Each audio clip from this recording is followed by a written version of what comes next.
Mathématiques, 3 sur 20, vous n'êtes pas à votre travail. 2,5 sur 10, vous n'êtes pas à votre travail. 4,5 sur 20, vous êtes trop passif en classe, le niveau est faible. Aïe, Madame Pavoshko, Chantal, non, je suis pas en prison ou à l'hosto et j'ai eu 60 sur 60 en calcul au Taj Mahal. Est-ce qu'en étant mauvais en mathématiques au lycée, même en ES, on peut être très bon en calcul au Taj Mahal? La raison pour laquelle les gens sont effrayés par ce sous-test le jour de l'épreuve, c'est qu'ils ont l'impression qu'on va les interroger sur le programme de mathématiques de MPSI. Pourtant, pas de courbe de Viviani, pas de théorème de Jordan, simplement un test de mathématiques classique, de raisonnement et de stratégie, n'importe qui peut obtenir 40 sur 60. Que vous veniez de licence de droit, de géographie, de pharmacie, obtenir un gros score en calcul, c'est faisable et je voudrais partager avec vous les 3 stratégies à appliquer pour avoir plus de 45 sur 60. Pour ceux qui ne me connaissent pas, je m'appelle Grégoire Leroc. En 2023, j'ai intégré l'ESSEC avec les concours ST. À l'époque, j'avais eu 507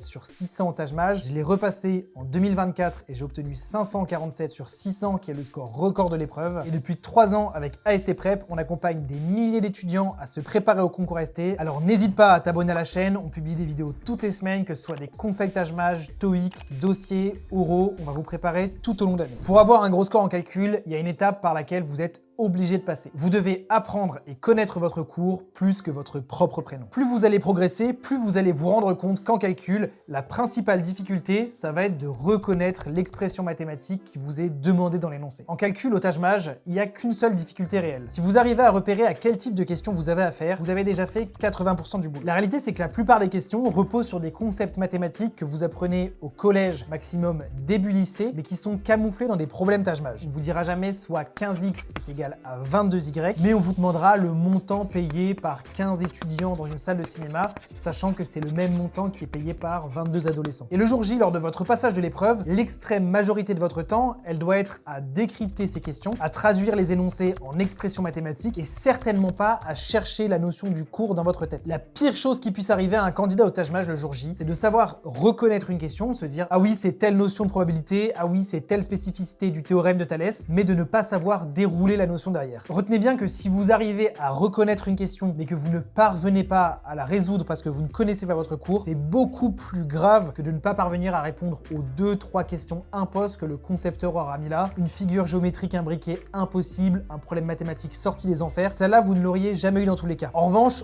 11-12 questions sur 15 seront vraiment accessibles et vous ne pouvez pas vous permettre de les laisser sur la table parce que le cours n'est pas maîtrisé. Il y a une centaine de formules mathématiques à apprendre par cœur. Vous les mettez sur flashcard en 5 à 10 jours, normalement ça peut être appris sur le bout des doigts. Pareil pour les cubes, les carrés et les tables de multiplication. Si le jour de votre épreuve vous devez poser 23 x 23, vous allez perdre des précieuses secondes qui auraient pu être allouées à une autre question. Pour vous aider à centraliser toutes les informations à connaître par cœur, sur AST Prep on a préconçu toutes les flashcards nécessaires cours de calcul, donc n'hésitez pas à aller voir ça. Donc voilà pour le premier conseil, vous devez connaître votre cours mieux que votre prénom. Quand je vous demande une formule mathématique, une propriété géométrique, un carré, un cube, ça doit sortir en 1 seconde. Une fois qu'on a appris le cours par cœur, qu'est-ce qu'on fait? Et c'est mon deuxième conseil, faites du drill-based learning. Qu'est-ce que le drill-based learning ou le drill ou le DBL? C'est la répétition à l'extrême d'une chose pour l'apprendre comme une seconde nature. Par exemple, quand j'étais parachutiste au régiment d'infanterie de Tours, on nous apprenait à déplier et replier notre parachute en faisant attention au cordage pour que ce soit toujours ordonné. Au début, ça nous prenait bien 30 minutes de le déplier correctement, de vérifier les cordages et de le replier. Mais après l'avoir fait des dizaines, voire des centaines de fois en l'espace de quelques semaines, à la fin, c'était une seconde nature pour nous. En 3 minutes, c'était déplié, les cordages étaient ordonnés, il était replié et rempacté. Et bah au Taj Mahal, en calcul, c'est un peu pareil. Les premières fois que vous allez tomber sur des énoncés mathématiques, vous allez mettre 3-4 minutes à les décortiquer, à les traduire en expressions mathématiques, à dérouler votre raisonnement et à trouver la bonne réponse. Seulement, le pool de questions en calcul au Taj Mahal, bah il n'est pas infini. Il y a une cinquantaine de questions qui peuvent être déclinées en 4 à 5 types de questions environ chacune. Donc vous vous retrouvez à la fin avec un pool de questions qui fait entre 200 et 250 questions. Donc votre objectif pendant vos révisions au Taj Mahal, c'est d'avoir étudié le plus de types de questions possibles de calcul pour que le jour de l'épreuve, vous soyez capable de reconnaître les questions. Évidemment, il y en aura toujours 1-2 qui seront inconnues, voire impossibles. Mais si vous parvenez à en maîtriser 12 sur 15, vous aurez déjà sécurisé 48 points sur 60. Donc dans le drill-based learning, il n'y a pas de secret, il faut faire ses heures. Mais il ne faut pas les faire n'importe comment. Déjà, en termes de proportion, vous ne pouvez pas vous contenter de faire que des Taj Mahal blancs. Si vous vous contentez dans vos révisions du sous-test calcul, du seul sous-test dans un Taj Mahal blanc, blanc, vous n'arriverez jamais à faire le volume nécessaire pour maîtriser toutes les questions. Pour ça, vous êtes obligé de vous entraîner sur des sous-tests à part. On le redit à chaque fois, mais la règle d'or, c'est qu'il faut faire 2 à 3 fois plus de sous-tests de calcul, conditions minimales et logique que de CDT, REA et expression. Ensuite, il ne faut pas faire n'importe quoi en termes de fréquence. Si vous faites le même sous-test 2 fois d'affilée, ou si vous le faites puis que vous le refaites le lendemain, en fait, vous allez y répondre par cœur. Mais si vous l'espacez suffisamment, c'est-à-dire si vous le faites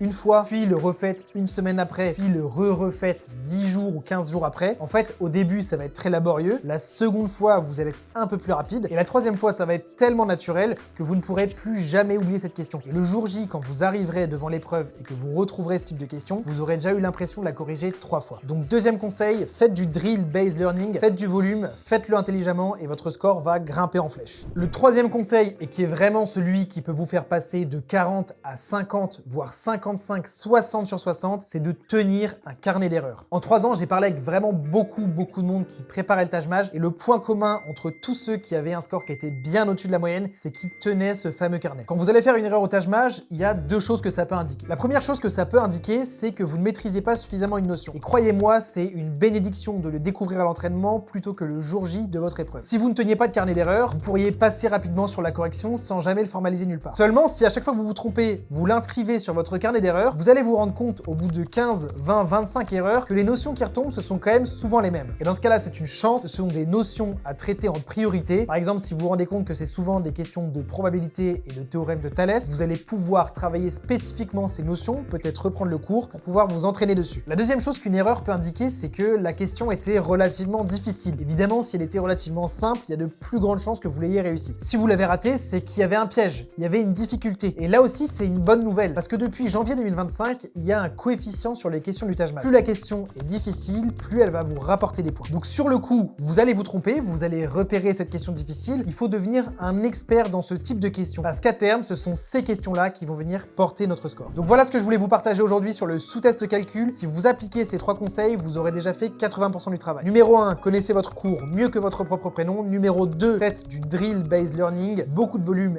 et intelligemment. Et numéro 3, tenez un carnet d'erreurs pour devenir une machine à aller chercher des questions difficiles. Si vous voulez vous entraîner sur une plateforme qui est intelligente, avec des flashcards déjà conçus, un carnet d'erreurs qui est automatique et les 3000 questions les plus récentes du marché, je vous invite vraiment à aller voir AST Prep, le lien est dans la description. Je vous invite vraiment à bosser sérieusement ce sous-test. Au début, c'est très intimidant, il y a beaucoup de choses à reprendre, mais vous allez voir que si vous faites les choses sérieusement avec les bons supports, votre progression, elle va être très rapide. C'est vraiment ce sous-test qui va porter votre score au Taj Mahal. Donc croyez-moi, le jeu en vaut la chandelle. Si vous avez des questions, je vous laisse les poster en commentaire et je vous dis à très vite sur AST Prep.